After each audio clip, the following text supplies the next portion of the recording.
позицию, совместную позицию с федеральными органами власти, чтобы эти вопросы решались на благо нашей Родины.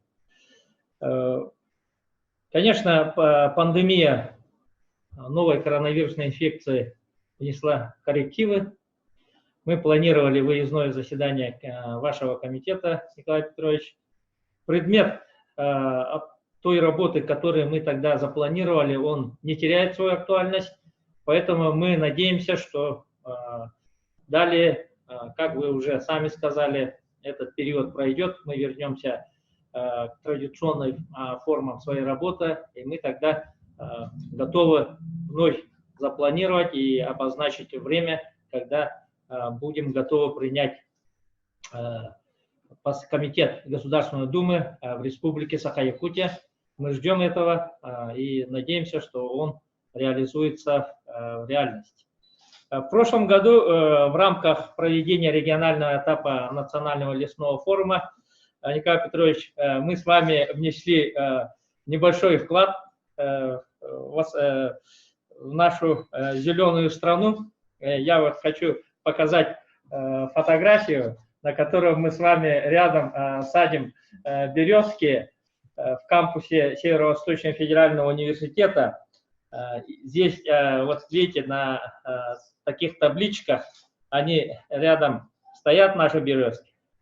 Несмотря на то, что в этом году у нас достаточно аномальная высокая температура держится, достаточно долго, наши березки очень оказались устойчивы и полны жизни, стремления жить, и вы видите, наши березки очень хорошо проросли, несмотря на разные невзгоды, которые наша страна, да, и вообще сквер выглядит весьма оптимистично. У нас здесь представители Северо-Восточного федерального университета тоже есть. Я прошу коллег, смотрите за нашими березками. В следующий раз, когда Николай Петрович с коллегами прибудут, мы обязательно туда съездим и посмотрим. Проведем инвентаризацию и решим, правильно ли мы делаем, борясь за то, чтобы наши леса и сохранялись, и мы создавали и зеленые зоны в наших городах, селах, ну и боролись за то, чтобы наши леса были устроены самым лучшим образом. Коллеги, мы сегодня собрались для того, чтобы обсудить ряд вопросов. Совместно с постоянным комитетом мы обговаривали круг этих вопросов.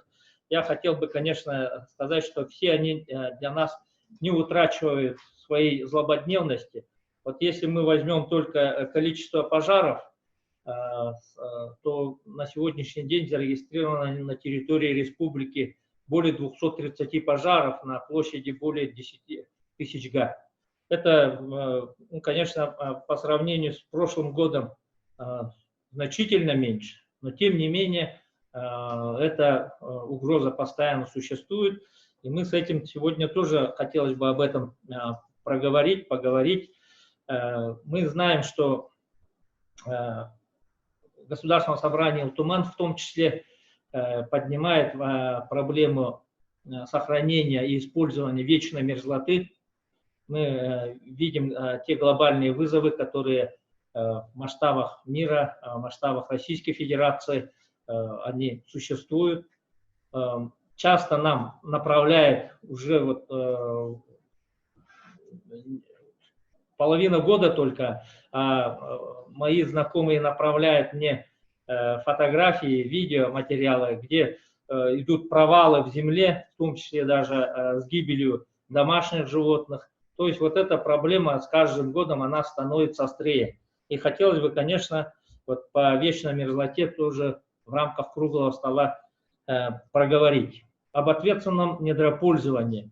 Мы здесь видим не только тот контекст, который при недропользовании мы понимаем, это добыча полезных ископаемых, это серьезная большая отрасль, можно сказать, главнейшее направление нашей жизни, но тем не менее есть составляющая, это гуманитарная, людях, которые проживают на этой территории, влияние недропользования на экологию, на социально-культурную сферу, близлежащих населенных пунктов и так далее. Об этом тоже хотелось бы поговорить о том, какие бы могли бы изменения в федеральном законодательстве предложить для того, чтобы в том числе в рамках скорейшей реализации федерального закона о государственной поддержке предпринимательской деятельности в арктической зоне Российской Федерации, принятый 13 июля, да, вот совсем недавно,